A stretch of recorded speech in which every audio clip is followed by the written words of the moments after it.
Yeah, it is a bit confusing, and as I mentioned, it's essentially an experimental, used on an experimental basis this year. It's something that the ACC uses, and you know, as far as I'm concerned, I'm glad it's an experimental basis.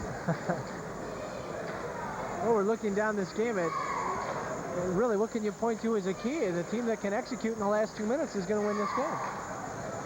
And likely the team that can make its free throws. Niagara really hasn't been to the line that often, as opposed to New Hampshire. One of the obvious offensive sparks has been provided by Chris Brown. He's played an excellent game. He's played probably the last 9 minutes. Has a couple assists, has a couple points, made a nice pass to Eldridge Moore to give the Purple Eagles a lead. And for the first time since early in the first half, and is responsible now for Niagara having the ball inbounds under its own basket. We've seen some individual efforts by Niagara at different parts of the game. Mark Henry took charge a little bit early on in the second half. Pat Jones has been going to the glass pretty well on the offensive side. Now Chris Brown. They're really not gelling. No, they haven't really put it together as a team. That's Moore with it. The ball's knocked away. Chris Brown will grab it. Lunny tipped it, so it's not an over and back violation. Brown, nice look away, gets it down low to Moore. And a foul is called. Chris Brown really fooled the New Hampshire defense. They thought he was going wide with it, and he found Moore down underneath.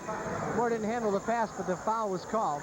Well, if Eldridge makes either one of these two free throws, or both of them, you may as well give Chris Brown an assist there. Unofficially. That's one of those little things that you need to go in your favor. A quick look away there, deceptive play. It doesn't show up in the scorebook, but it helps win games. Still scoring really unbalanced for the Purple Eagles. 4 players, Henry, Neal, Jones, and Moore, have combined for 52 of Niagara's 56 points as Moore connects for his 13th. Moore averaging 16 a game for the Eagles and a 78% free throw shooter. Gets them both.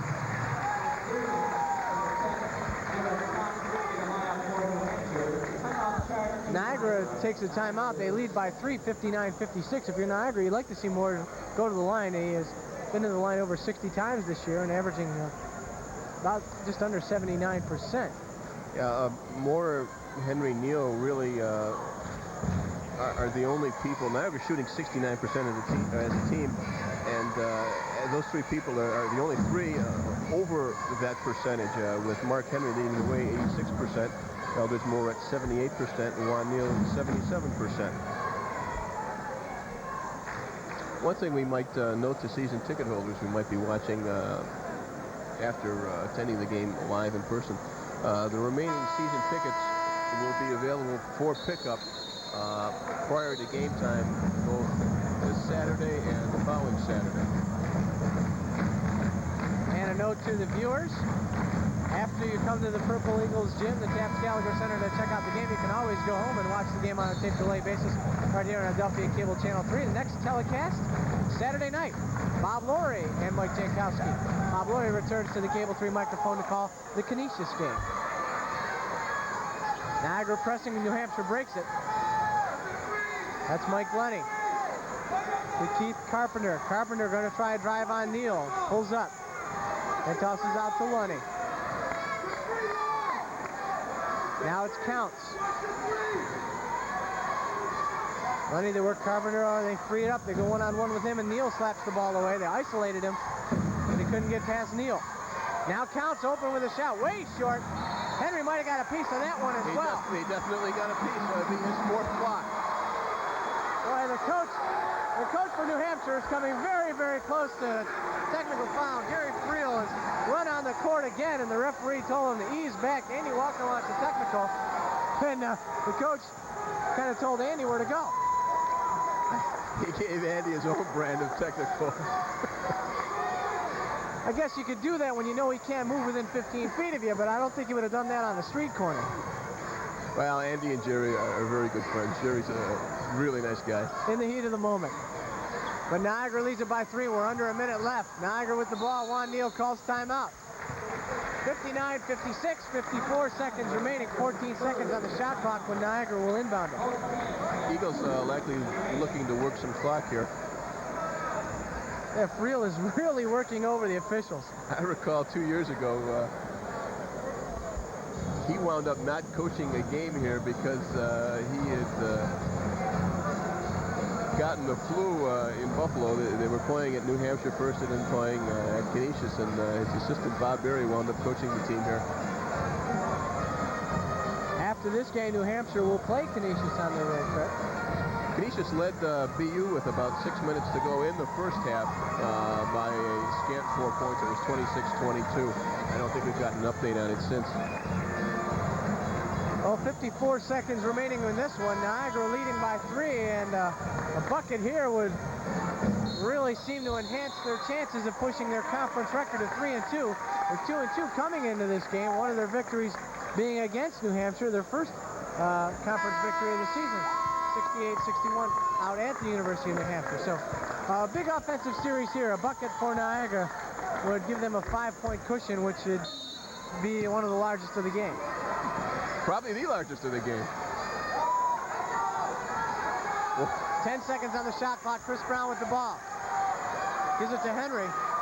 5 seconds. 4. Henry's going to have to force one up. The jumper, no good. Rebound tipped out of bounds. Chris Brown, nice play, but no, he stepped out of bounds.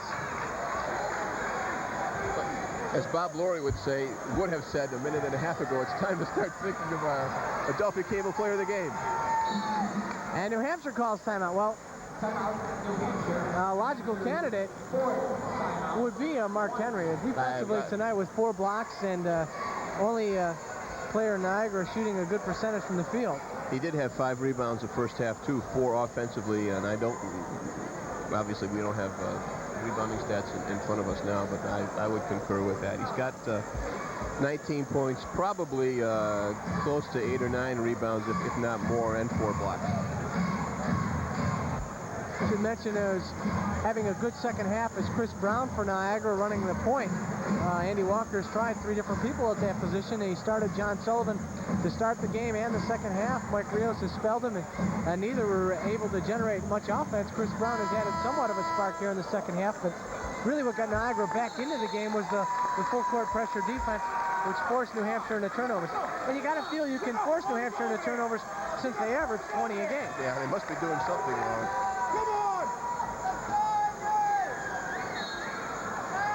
New Hampshire with the ball, trailing by 3, 34 seconds left. Lundy will try a 3-pointer. No. Rebound tipped up, and he gets the ball back, steps back out to the 3-point line. That's Steele with it now. 23 seconds left in the game. 3-pointer shot by Hammer. That's short. Swick gets the rebound. And he's fouled, and there's some pushing and shoving going on. The referee telling New Hampshire to get their players off the floor. Counts came off the bench, ran onto the floor. Andy Walker's incensed. That should be a technical. He's got a beef. And Andy has to be careful that he doesn't get one. Counts came off the bench during the pushing and shoving. And Friel and Andy Walker are exchanging pleasantries. The referees just do not want to call a technical at this point in the game. That's what it boils down to. It's a similar situation to what occurred in DePaul. They had 2 people come off the bench. The officials saw one and gave him a technical. You cannot do that.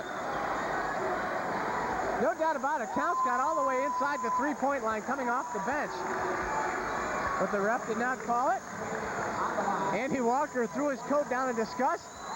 But if Tom Swick can nail some free throws, it's all academic. 16 seconds left. Niagara leads it by 3, 59-56. He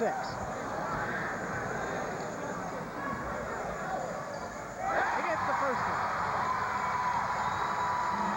That's Tommy Swick's first point. And a big one it is at this stage.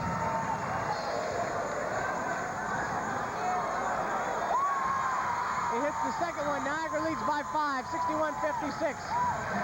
It's desperation time for New Hampshire with a long 3-pointer that's short as Perkins. Rebound slipped up. Chris Brown comes up with it. Eldridge Moore all alone. Yes. It's history, folks. Niagara will go to 3-2. The game is over. The Niagara Purple Eagles with a late surge iced this one 63-56.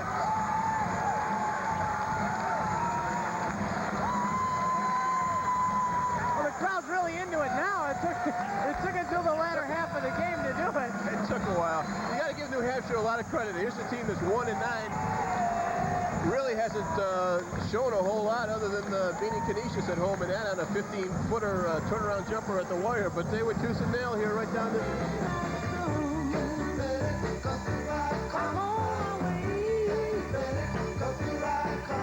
If you wanna play hide and seek with love, let me remind you, it's alright.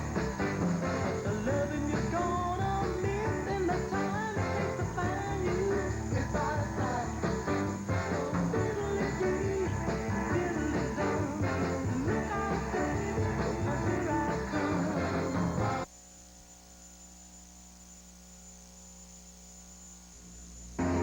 Your local sports leader, Adelphia Cable, Channel 3, presents Niagara University Basketball.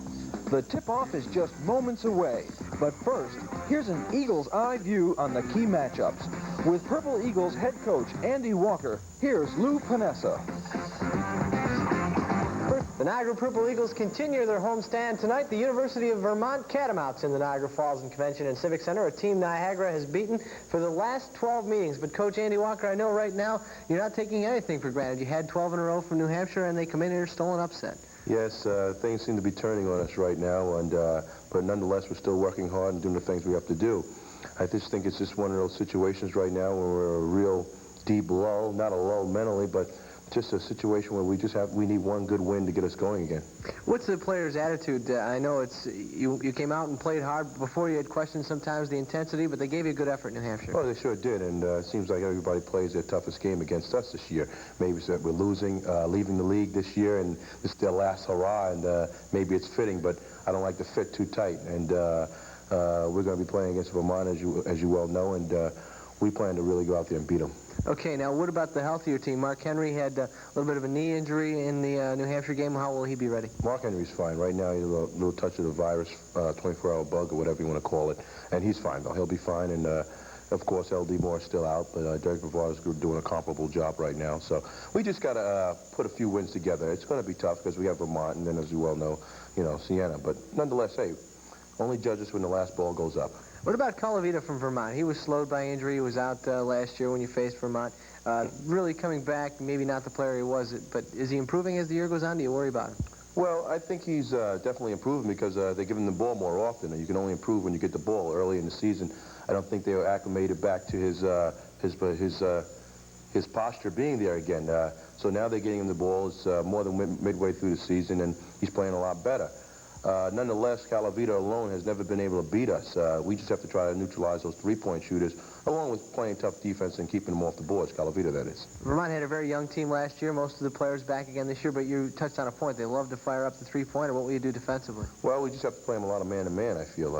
We can't sit back in a zone, regardless how good we might feel we're doing, but when they start shifting that ball from side to side, they got three guys who can launch them, and they can stick them, and this seems to be a very good shooting atmosphere for everybody who comes in here. Yeah, I was just mentioning that before about how the NAC teams are getting their last licks in, and really they haven't had a problem. The convention center had been a good place for you. You only have one. It's 15 feet, 10 feet high. Same court, 94 feet. I mean, if you come in with the right mental attitude, it doesn't matter. It's not like we're getting humongous crowds in here to really, shock anyone right yet. But we're going to get things rolling real soon. What about off defensively? You were pressing a lot in New Hampshire. You said you may have run out of gas. Will you tend to keep that kind of tempo, that kind of pressure again? Well, I think we want to pressure at times, pick and choose. I think that's more important than just doing it all game, especially if it's not effective throughout the whole 40 minutes. But, this team is not as good as our team. And it's simple to say that we have to go out there and play a man-to-man, a lot more man-to-man this game, you'll see. The 6-10 record isn't the worst thing. It's not great by your standards or Niagara standards. I know you'd like to improve on it, but would you say the way things have been going lately might be part of the toughest part of your coaching career? Right now it is, but it's not over yet, and when the going gets tough, the tough get going, and I really feel that, and we have 11 more games or so left, plus a new season when the tournament starts, so nothing's lost yet, and, we'll be right there at the end. I really feel that way. I haven't given up. My spirit is still high. The kids are still practicing hard, so when you're doing the things you're supposed to be doing, certain things happen at certain times, but around the corner, some good things have to happen. So it's going to turn around sooner or later is what you're telling us. That's right. Okay, now I know you've been dying to do this for a while. You haven't had the opportunity because of travel plans. Give us your prediction tonight. A win. A W is a W.